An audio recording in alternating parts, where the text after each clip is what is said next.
நண்பர்களே, ஒரு சேடான நியூஸ்ங்க. நீங்க இனிமேல் இந்த ஏடிஎம்ல போய் பணம் எடுத்தீங்கன்னா, உங்க அக்கவுண்ட்ல இருந்து ரூ. 23 இந்த பேங்க்குக்காரங்க எடுத்துக்குவாங்க. இப்போ நீங்க ஸ்டேட் பேங்க்ல அக்கவுண்ட் வச்சிருக்கீங்கன்னு வச்சுக்கோங்க. ஸ்டேட் பேங்க் ஏடிஎம் சென்டர் போறீங்க. ஸ்டேட் பேங்க் ஏடிஎம் உள்ள விட்டு பணத்தை எடுக்கிறீங்க. மாசத்துக்கு 5 முறை ஃப்ரீயா எடுத்துக்கலாம்.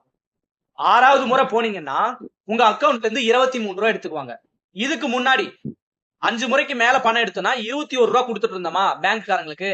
இனிமேல் ரூ. 23 ரூ. ஜாஸ்தி பண்ணிருக்காங்க. சரி, இது ஒண்ணா. ரெண்டாவது, இப்போ நீங்க ஸ்டேட் பேங்க்ல அக்கவுண்ட் வச்சிருக்கீங்க. ஸ்டேட் பேங்க் ஏடிஎம் போறீங்க.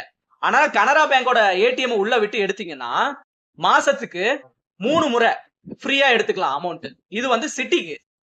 கிராமப்புறத்துல ஆள் இருக்காங்கல்ல, அவங்க இப்போ ஸ்டேட் பேங்க் ஏடிஎம்க்கு போய் கனரா பேங்க் ஏடிஎம் உள்ள விட்டு எடுத்தாங்கன்னா 5 டைம் ஃப்ரீயா எடுத்துக்கலாம். 5 டைமுக்கு மேல போகுச்சுன்னா ரூ. 23 கட்டணும். நகரப்புறத்துல 3 டைமுக்கு மேல போச்சுன்னா ரூ. 23 கட்டணுங்க. இதுதான் இப்ப ரூல்ஸ் வந்திருக்கு.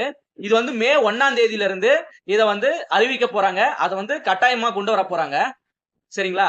இனிமேல் நீங்க எங்க போனீங்கனாலும் சரி 5 டைமுக்கு மேல பணம் எடுக்காத மாதிரி பாத்துக்கோங்க. அதுதான் நம்மளுக்கு பெஸ்ட். முடிஞ்ச அளவுக்கு கூகுள் பே, போன் பே, யூபிஐ நிறைய யூஸ் பண்ணுங்க.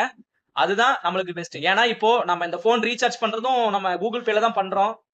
நம்ம கரண்ட் பில்லு போடுறதும் கூகுள் பேல தான் பண்றோம்.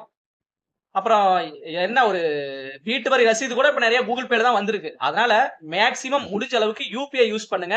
யாரும் ஏடிஎம் அதிகமா போகாதீங்க. அதுதான் நம்மளுக்கு லாஸ் ஆகாம இருக்கிறதுக்கு ஒரே வழி. சரியா மக்களே?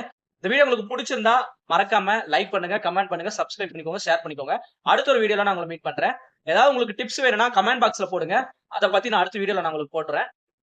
அடுத்த வீடியோல நான் உங்களை மீட் பண்றேன். பை.